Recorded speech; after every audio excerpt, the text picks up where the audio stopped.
Hello everyone! Welcome to my channel. Today I wanted to do something a bit different, mostly so I can get better at talking, because we all know how I am with speech. But my voice is finally getting better from that last chaos. But yeah, today I wanted to do something that I've actually wanted to do for a bit of time now, since I got something that can record my voice that wasn't flip a clip. What I wanted to do was read out loud, because I thought it'd be fun. It'd be a nice way for me to get better at recording audio, because I'm not fully used to recording audio. When I was a lot younger, I used to do it a lot. Just me playing around with like my little Pokemon figures and stuff. I never released them, it was just for my own little entertainment. Back in, I want to say 2007, it was very popular. God, I sound old, but I'm not that old. I was young in 2007, but I remember sneaking onto my aunt's phone and watching people play with their little figures. But that's not the thing of the story, the thing of the video. What I wanted to do was read one of my stories out loud, and I was originally going to do The Rat in the Raincoat, so there'd be like a little audio version of it, but today I thought I'd give some love to another book of mine, and that is The Prince and the Beast, aka Furry 7 in Blind Mono. My god, I love this story, even though I haven't touched it in maybe 2 weeks, 2 or 3 weeks. I updated it near the beginning of June, and I had a fun time writing, but for today, I'm just going to read the prologue, and yeah, so also going to go ahead and get this out of the way. The Prince and the Beast is mostly inspired by, well, it is inspired by The Blind Prince and the Blind Princess, which is a video game. And it's so good, it's so nice, and the story is nice, but the game mechanics in it's not the best. But anyway, I'm just stalling for time right now, because I'm trying to get everything pulled up. I should have already had everything pulled up. Why is the Wi-Fi so slow? Anyways, yeah, so, fair warning, there will be gays. I say that really weirdly. LGBTQ plus characters, obviously. There is going to be blood and violence. Not really, none of it's going to be dramatized or whatever, it's just going to be in the story, but I don't go on and forever about it. But anyways, yeah, I hope you guys enjoy. I'm still a little sick, but I'm getting over it, so let's get started. Yay! Okay, prologue time. Once upon a time, there once lived a large brown wolf, a creature of the moon. Every night he would go to a small cliff and sing to the heavens above. His voice was alluring and beautiful as it carried through the night air into the giant forest that was his home. It swept through the caverns, down into the valleys, through the bubbling rivers, all the way until it came to the kingdom of humans in the clearing of the large forest. One night, as he was singing, a small boy came from the bushes. His fluffy, chestnut-brown hair had a small gold crown resting upon it, wearing regal clothing with a small brown cape. At first, the wolf thought he was lost, and even thought of having the small boy for a snack.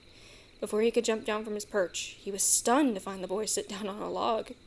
From the bottom, he couldn't see the wolf, but his smile and pleased look made the beast's heart beat rapidly. He had never had an audience. In all the seasons he lived, not one creature dared to come and watch him sing. He felt pride in now having an audience of one, and with that newfound pride in his heart, he began to sing again. When the early rays of dawn came, the time the wolf stopped, his ears were greeted with the sound of applause. He looked over and down to the boy, the prince he soon come to learn. He couldn't help but smile. It became a tradition. The wolf would sing, the prince would sit and listen and praise him for his voice. Every night the wolf yearned to hear the praise, until one night something changed. After the wolf had finished singing, his applause didn't come. Confused, knowing he had spotted the prince, he looked down. His eyes widened as he found the prince climbing up the cliff, determined to see who had been singing to him for so many nights. The wolf grew frantic. He couldn't see him. If he saw him and realized he was a monster, surely the prince would run away and never come back.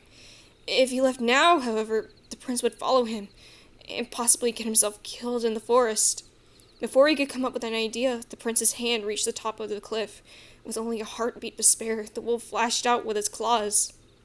With a cry, the prince was sent falling down.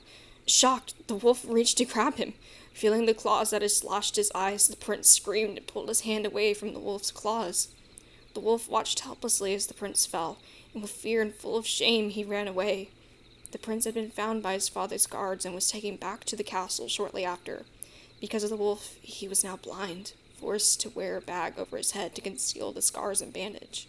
His father, the king, became ashamed of his son's actions and cast him down into the dungeon for his misbehavior and new disability. What princess would want to marry a blind prince? Scared from having no vision, the prince huddled in the corner of his cell, sniffling and hoping to hear the same beautiful voice that had always eased his racing heartbeat. He grew nervous. Had whoever been singing been attacked too? He hoped not. He hoped they got away from the monster before they could get them. The wolf didn't come to sing that night or the next, trekking deeper and deeper into the forest to ask for help. The forest witch would surely know what to do. After much travel, the wolf came to her hut. She was tall, wearing an old Japanese-style kimono from her home country. She wore a white fox mask, concealing her face from all who looked at her. "A wolf," she said. "A rare find in this forest. Tell me, what is your problem?" "Forest witch, I have done a grave deed. As I was singing, a human came. I had thought of killing him, but was shocked to find him climbing up to my singing spot. Without thinking, I attacked him. He didn't die, but I know I blinded him. And I feel terrible." The witch tilted her head at him, humming in thought. "Humans are feeble and fragile creatures. You should know that. Why are you telling me this? I wish for you to heal his eyes. Please, I'll give you anything and everything I have." The witch looked at his form. He was smaller than others, roughly the age of a human teen. His fur was a dark brown with a stripe down his back. His 4 dark blue eyes widened with worry and plead, distraught by his former actions. What could he give her? "All right, then. Bring him to me, and I will heal his eyes. Then we will talk about your payment." With that, she sent the wolf off, and yet he still pleaded.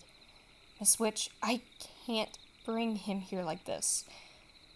He'll know I'm the one who attacked him, and won't want to come with me. Can I please ask for something now?" The witch sighed, but nodded. "Fine. What is your wish?" The wolf thought for a brief moment, before looking up at her. "I wish to be a human boy, or at least allow me to switch between the two in case of emergencies." "Very well then, but of course I will need your payment for this one right now. For your payment, I will take your most precious thing from you right now, your singing voice." The wolf looked on with fear. His singing voice had been the thing that brought them together. If he couldn't sing, but the prince needed his help. "Okay, I'll do it." Whew, okay. Prologue is done. I honestly thought it'd be a lot longer, but I am proud of how this came out nevertheless. I tried to do voices. I can't really do voices, but I hope you all enjoyed. I'm going to hopefully update it too. Update the Prince and the Beast story more, because I only have a few chapters done, but I love how it came out so far. And I hope to have chapter 1 for this up soon, and hopefully more art, because I only showed this one art, and yeah. I'm going to try and do more art, that way it can fit the scene better, but I'm just starting out, and yeah. I say yeah a lot apparently. Oh well. But if you guys have any advice, let me know, and I'll see you all next time. Take care!